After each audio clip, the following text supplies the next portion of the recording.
పళ్ళు నాలుక ఈ రెండు కలిసి సహజీవనం చేస్తుంటాయి నోట్లో, ఎప్పుడూ కలిసే ఉంది. ఒకానొక నాడు నాలుక పళ్ళని అడిగింది, నేను రుచి ఒకటే చూస్తాను, కానీ నిజానికి కఠినమైన పదార్థాలని పెడితే నేను రుచి చెప్పలేను.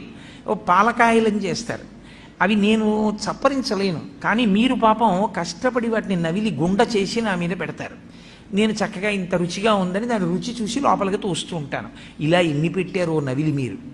కాబట్టి మీరు నాకు ఎంతో ఉపకారం చేశారు, మీతో కలిసి ఉన్నందుకు నాకు ఈ ప్రయోజనం వచ్చింది. మీకు నేను ఏదైనా ఉపకారం చేద్దాం అనుకుంటున్నాను.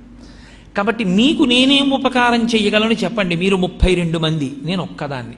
32 మంది కలిసి నాకు ఒకదానికే ఉపకారం చేస్తున్నారు ఇన్నాళ్ళ నుంచి. నేను ఒక్కదాన్ని మీ 32 మందికి కూడా ఏదైనా ఉపకారం చేస్తాను, ఏం చెయ్యమంటారని అడిగి. అయితే పళ్ళు అన్నాయి, మాకు నువ్వు చెయ్యగలిగిన ఉపకారం ఒకటే, మేము పెట్టినదంతా తిను చక్కగా, పనికి మాలిన మాట